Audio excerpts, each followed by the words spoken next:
Em homenagem à terceira edição do Dia Estadual do Patrimônio Cultural, a Secretaria do Estado da Cultura do Rio Grande do Sul promove a celebração dos bens e expressões culturais na construção da memória coletiva regional. Você sabe o que significa patrimônio cultural? De acordo com o artigo 216 da Constituição Federal Brasileira, constituem patrimônio cultural brasileiro os bens de natureza material e imaterial, tomados individualmente ou em conjunto, portadores de referência à identidade, à ação, à memória dos diferentes grupos formadores da sociedade brasileira. Dessa forma, o patrimônio consiste basicamente em tudo aquilo cuja representatividade simbólica traduza a identidade coletiva. Nessa definição, são englobadas as formas de expressão, os modos de criação e produção, assim como as obras e documentos. As duas categorias de patrimônio cultural se dividem entre material e imaterial. O patrimônio material é formado por um conjunto de bens culturais classificados segundo sua natureza tangível. Segundo o Decreto-Lei nº 25 de 1937, essa tipologia é definida pelo conjunto de bens culturais móveis e imóveis existentes no país e cuja conservação seja de interesse público. Portanto, o patrimônio material possui duas subdivisões, os bens móveis e imóveis. Os bens móveis ou individuais são caracterizados por coleções arqueológicas e variadas tipologias de acervos, como museológicos, documentais, bibliográficos e arquivísticos, além de videográficos, fotográficos e cinematográficos. Enquanto os bens imóveis são caracterizados por núcleos urbanos, sítios arqueológicos e paisagísticos. Incorporado à definição de patrimônio cultural recentemente, o patrimônio imaterial tem sido debatido a partir da virada do século XX e abre novas possibilidades de se pensar a preservação da memória. Segundo a Unesco, que adotou a categoria em 2003, o patrimônio cultural imaterial da humanidade é definido através de práticas, expressões, conhecimentos, representações e técnicas que contribuam para a construção da identidade de uma comunidade. Diferente do que acontece no patrimônio material, não existe tombamento daquilo que se torna patrimônio imaterial. O que existe é o registro desses bens em 4 diferentes categorias. Esses bens culturais imateriais passam a integrar um dos 4 tomos que compõem os livros de registro, podendo ser inserido em um dos seguintes livros: o dos saberes, das celebrações, das formas de expressão e dos lugares. No cenário nacional, o patrimônio imaterial se exemplifica através de manifestações caracteristicamente brasileiras, como a roda de capoeira, o samba de roda do recôncavo baiano e o frevo.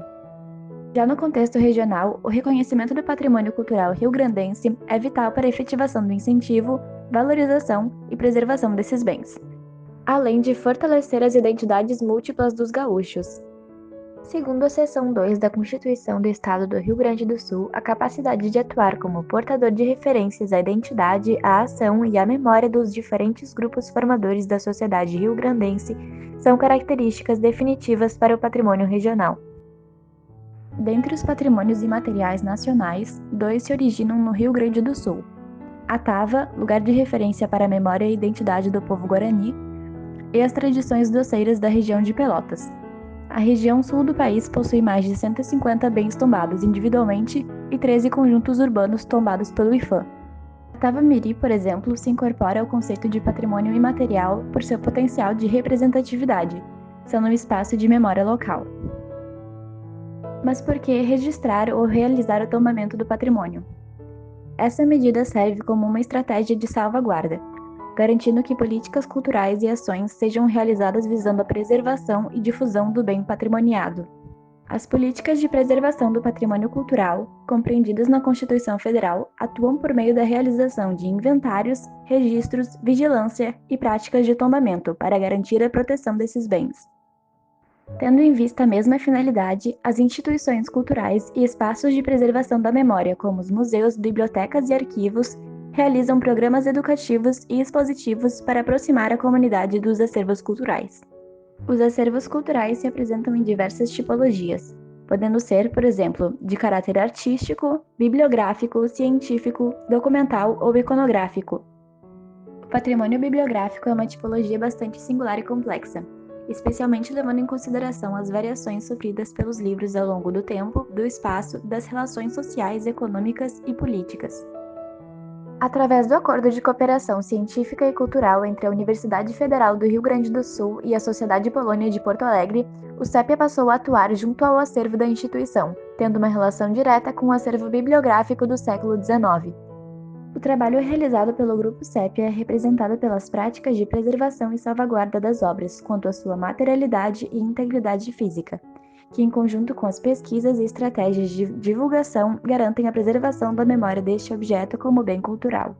A coleção especial do século XIX da Sociedade Polônia, com a qual o grupo trabalha desde 2018, conta com cerca de 400 obras, majoritariamente de origem polonesa, mas também de demais países como Ucrânia, Lituânia, Rússia e França, datados desde 1818.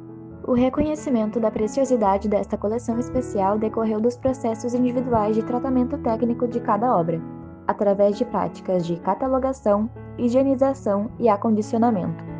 Essas atividades foram realizadas presencialmente por docentes pesquisadoras e bolsistas estudantes dos cursos de Museologia e Pedagogia da URGS, antes do isolamento social devido à pandemia, e possibilitaram que o trabalho remoto de pesquisa e divulgação do acervo cultural fosse possível. Durante o processo de aproximação com o acervo bibliográfico, percebemos as singularidades desse patrimônio, o que inclui seu ciclo de vida complexo e dinâmico, possível de ser descrito através de detalhes característicos que individualizam as obras, seja pelos sinais de posse, como assinaturas, anotações dedicatórias, ou marcas de proveniência, como carimbos, detalhes de impressão e ilustrações. Entre as ilustrações, ornamentos e artes decorativas, percebemos como a arte reflete a estética de seu tempo e auxilia na compreensão do objeto como uma obra singular e preciosa.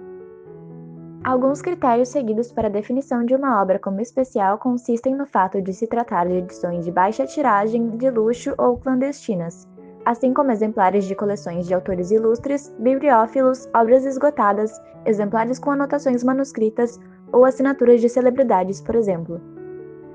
A partir dos acervos e suas preciosidades, o CEPIA formulou diferentes linhas de pesquisa, como viagens inusitadas do acervo bibliográfico, histórias e memórias através dos objetos e imprensa de educação, associadas a diferentes pesquisadores e discentes. O potencial de pesquisa do acervo da coleção especial do século XIX é notável e poderá ser apreciado no catálogo da coleção, que em breve será disponibilizado ao público sob forma de e-book para acesso público. Se interessou pelo conteúdo e quer conhecer mais das pesquisas do Grupo CEPIA? Acompanhe nossas redes sociais e compartilhe nosso trabalho.